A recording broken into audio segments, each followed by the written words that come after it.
ഈ റഹീമിൻ്റെ വീട് ബന്ധുക്കൾ അല്ലെങ്കിൽ സുഹൃത്തുക്കൾ അവരുടെ ആരുടെയെങ്കിലും ഭാഗത്തു നിന്നെങ്കിലും വിവരം ലഭിക്കുന്നുണ്ടോ, അല്ലെങ്കിൽ റഹീമുമായിട്ട് നമുക്ക് ബന്ധപ്പെടാൻ കഴിഞ്ഞിട്ടുണ്ടോ? വൈകുന്നേരം നമ്മൾ സംസാരിച്ചിരുന്നു, നമ്മുടെ പ്രതിനിധി സംസാരിച്ചിരുന്നു. അതിനുശേഷം എന്തെങ്കിലും പുതിയ അപ്ഡേറ്റ്സ്, ഇയാൾ എവിടെ എത്തി, എങ്ങോട്ടേക്ക് വരുന്നു, ഇയാൾ മുംബൈയിൽ നിന്ന് തിരികെ മടങ്ങിയെന്ന് വിവരം ലഭിക്കുന്നുണ്ട്, എവിടെ എത്തിയെന്ന കാര്യം അടക്കം എന്തെങ്കിലും സൂചനകളുണ്ടോ?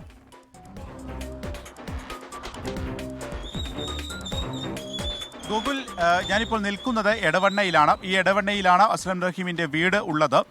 നമ്മളിപ്പോൾ വീട്ടുകാരുമായിട്ട് സംസാരിച്ചു, സഹോദരിയും പിതാവുമായിട്ട് സംസാരിച്ചു. അവർ ക്യാമറയിൽ പ്രതികരിക്കാൻ ഇപ്പോൾ നിലവിൽ തയ്യാറല്ല.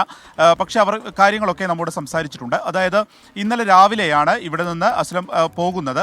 ആ പോകുന്ന സമയത്ത് ഒരു ദീർഘദൂര യാത്രയ്ക്ക് പോകുന്നു എന്നുള്ളത് മാത്രമാണ് വീട്ടുകാരോട് ഇപ്പോൾ ഈ ഘട്ടത്തിൽ പറഞ്ഞിട്ടുള്ളത്. മറ്റൊന്നുള്ളത്, ഷഹദ, അതായത് ഫാത്തിമ ഷഹദയുമായിട്ടാണ് ഈ റഹീം അസ്ലമിന് നിലവിൽ ഒരു കൂട്ടുള്ളത്. അവരുടെ ഇൻസ്റ്റാഗ്രാം വഴിയാണ് ഇവർ തമ്മിലുള്ള ഒരു സൗഹൃദം എന്നുള്ളതാണ് വീട്ടുകാർക്ക് അറിയുന്നത്. അപ്പോൾ ഷഹദ വിളിക്കുകയും അത്യാവശ്യമായിട്ട് വീട്ടിൽ ചില പ്രശ്നങ്ങളുണ്ട്, അതുകൊണ്ട് തന്നെ ഇവിടെ നിന്നും പോകണം, അതിന് സഹായം അഭ്യർത്ഥിച്ചുകൊണ്ട് ഫോൺ വന്നിരുന്നു. ആ ഫോൺ വന്നതിന് ശേഷമാണ് ഈ ഒരു തീരുമാനമെടുത്ത് അവർക്ക് വേണ്ടി ഇങ്ങനെ ഒരു യാത്ര പോയത് എന്നുള്ളതുമാണ് വീട്ടുകാർക്ക് അറിയുന്നത്.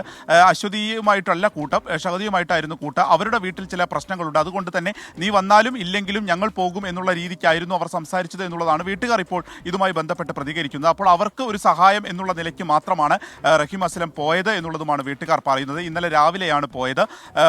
ഒപ്പം തന്നെ ഈ ഒരു മാസത്തിനുള്ളിൽ തന്നെ വിദേശത്തേക്ക് പോകാനുള്ള എല്ലാ പേപ്പറുകളും റെഡിയാക്കി തയ്യാറായിട്ട് നിൽക്കുകയായിരുന്നു. അപ്പോഴാണ് ഇങ്ങനൊരു കോൾ വരികയും അതിനൊരു സഹായം എന്നുള്ളതാണ്. അത് ഇത്ര രീതിയിലുള്ള ഒരു പ്രശ്നമാകും, ഒരു റിസ്ക് ആവും എന്നുള്ളത് അറിഞ്ഞില്ല എന്നുള്ളതാണ്. ഒരു മണിക്കൂർ മുൻപേ വീട്ടിലേക്ക് അദ്ദേഹം വിളിച്ചിരുന്നു. അങ്ങനെ വിളിച്ചപ്പോൾ ഈ വീട്ടിലുള്ള സഹോദരി ഉൾപ്പെടെയുള്ളവരോട് പറഞ്ഞിട്ടുള്ളത് ഇത്രയും വലിയ റിസ്ക് ആവും എന്നുള്ളത് അറിഞ്ഞില്ല എന്നുള്ളതാണ്. അതുകൊണ്ട് തന്നെ ഇപ്പോൾ എത്രയും വേഗം അവരെ കണ്ടെത്താനുള്ള ശ്രമം നടത്തുന്നു എന്നുള്ളതുമാണ് വീട്ടുകാരോട് പറഞ്ഞിരിക്കുന്നത്. ഒപ്പം തന്നെ ഇപ്പോൾ ഈ വീട്ടുകാർ പറയുന്നത് കഴിഞ്ഞ ഒരു 4-5 ദിവസമായിട്ട് തുടരെ നിരന്തരമായി അയാളുടെ ഫോണിലേക്ക്, റഹീം അസ്ലമിൻ്റെ ഫോണിലേക്ക് ഫോൺ കോളുകൾ വന്നുകൊണ്ടേയിരുന്നു എന്നുള്ളതാണ്. എടുക്കാൻ പോലും അത്ര രീതിക്ക് ഒരുപാട് ഫോൺ കോളുകൾ വന്നുകൊണ്ടേയിരുന്നു എന്നുള്ളതാണ്. അത് ഒരു പക്ഷേ ഷഹദയാവും എന്നുള്ളത് കൂടി വീട്ടുകാർ സംശയിക്കുന്നുണ്ട്. ഇതാണ് വീട്ടുകാരുടെ ഭാഗത്തുള്ള ഒരു ഇൻപുട്ട്. മറ്റ് ഇപ്പോൾ ഒരു മെൻസിൻ്റെ ഒരു വസ്ത്രവ്യാപാര സ്ഥാപനത്തിലെ ജീവനക്കാരനാണ് റഹീം അസ്ലം. അത് മഞ്ചേരിയിലാണ് ആ കട. അപ്പോൾ ഒരു മാസത്തിനുള്ളിൽ ഇവിടെ നിന്ന് വിദേശത്തേക്ക് പോകാനായിരുന്നു ഉദ്ദേശിച്ചിരുന്നത്, ജോലിയുമായി ബന്ധപ്പെട്ട് അങ്ങനെ പോകാനായിരുന്നു ഉദ്ദേശിച്ചത്. അതിനിടയിലാണ് ഇപ്പോൾ ഈ ഫോൺ കോൾ വരികയും അങ്ങനെ സഹായിക്കാൻ എന്നോണമാണ് വീട്ടിൽ നിന്ന് പോയതും എന്നുള്ളതാണ് വീട്ടുകാർക്ക് മനസ്സിലാക്കാൻ കഴിയുന്നത്. എടവണ്ണയിലെ വീട്ടിൽ ആണ് ഞാനിപ്പോൾ എത്തി സംസാരിക്കുകയും ചെയ്തിട്ടുള്ളത്. അപ്പോൾ അവിടെ ഇപ്പോൾ ബോംബെയിൽ അത് പെൺകുട്ടികളെ കണ്ടെത്താനുള്ള നിരന്തരമായ ശ്രമത്തിൻ്റെ കൂടെ റഹീം അസ്ലം ഉണ്ട് എന്നുള്ളത് കൂടി വീട്ടുകാർ ഇപ്പോൾ നമ്മളുമായി പങ്കുവയ്ക്കുന്നുണ്ട്. ഗൂഗിൾ, വിപിൻ, ഈ ഫാത്തിമ ഷഹദുമായിട്ടാണ് ഈ റഹീം അസ്ലമിന് കൂടുതൽ അടുപ്പം എന്നാണ് ഇപ്പോൾ വീട്ടുകാരുടെ ഭാഗത്തു നിന്ന് അറിയാൻ സാധിച്ചത്, അശ്വതിയുമായല്ല. ഇപ്പോൾ ഈ സംഭവത്തിന് ശേഷമൊക്കെ ഇപ്പോൾ വിപിൻ സൂചിപ്പിച്ച പോലെ അസ്ലം റഹീം അവിടെ തന്നെയുണ്ട്, മുംബൈയിലെ കുട്ടികളെ കണ്ടെത്താൻ വേണ്ടിയുള്ള തിരച്ചിലിന് ഭാഗമാകുന്നുണ്ട് എന്ന് അറിയാൻ സാധിക്കുന്നുണ്ട്. ഇതിനിടയിൽ അസ്ലം എപ്പോഴെങ്കിലും വീട്ടിലേക്ക് വിളിച്ചോ, ഈ കാര്യങ്ങളെ പറ്റി ഏതെങ്കിലും തരത്തിൽ സംസാരിക്കുകയോ മറ്റോ ഉണ്ടായിട്ടുണ്ടോ? വീട്ടിലേക്ക് വിളിക്കുകയും 1 മണിക്കൂർ മുൻപ് വരെ വിളിച്ചിട്ടുണ്ട്. അങ്ങനെ വിളിക്കുകയും ഇതിനെക്കുറിച്ച് സംസാരിക്കുകയും ചെയ്തിട്ടുണ്ട്. ഇവിടെ നിന്ന് പോയതിൻ്റെ ഉദ്ദേശവും വീട്ടുകാർക്ക് അറിയാം. അതായത് ഈ ഫാത്തിമ ഷഹദ വിളിക്കുകയും വീട്ടിൽ കുറച്ച് പ്രശ്നങ്ങളുണ്ട്, അതുകൊണ്ട് തന്നെ ഞാൻ വീട്ടിൽ നിന്ന് പോവുകയാണ് എന്നുള്ളത് അറിയിക്കുകയും ചെയ്തിട്ടുണ്ട്. അത് ഏത് രീതിയിലുള്ള പ്രശ്നമാണ് എന്നുള്ളത് വീട്ടുകാർക്ക് അറിയില്ല. പക്ഷേ അത്തരത്തിലൊരു പ്രശ്നമുണ്ട്, അതുകൊണ്ട് തന്നെ നിന്റെ സഹായം വേണമെന്ന് ആവശ്യപ്പെട്ടുകൊണ്ട് ഷഹദ വിളിക്കുകയായിരുന്നു.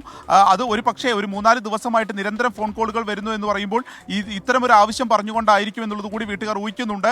അത്തരത്തിൽ തന്നെ വേണം കരുതാൻ. അപ്പോൾ അതിനുശേഷമാണ് ഇന്നലെ രാവിലെ അങ്ങനെ വരാം, ഒരു ദൂര യാത്രയ്ക്ക് പോകുന്നു എന്നുള്ളത് വീട്ടുകാരോട് പറയുകയും ഇങ്ങനെ പോവുകയും ചെയ്തിട്ടുള്ളത്. അതിനുശേഷം ഇപ്പോൾ 1 മണിക്കൂർ മുൻപ് വരെ വിളിച്ചപ്പോഴും ഇവരുടെ കൂടെ ഇത് ഇത്ര വലിയൊരു റിസ്ക് ആവും എന്നുള്ളത് കരുതിയില്ല എന്നുള്ളത് വീട്ടുകാരോട് അതിൻ്റെ ഒരു വിഷമം പങ്കുവയ്ക്കുകയും ചെയ്തിട്ടുണ്ട് എന്നുള്ളതാണ് നമ്മുടെ ഈ വീട്ടുകാർ പറയുന്നത്. അവർ പക്ഷേ ഇത് ക്യാമറയിൽ പറയുന്നതിന് തയ്യാറല്ല, കാരണം അത്തരമൊരു മനോവിഷമത്തിലൂടെയാണ് അവരും കടന്നു പോകുന്നത്.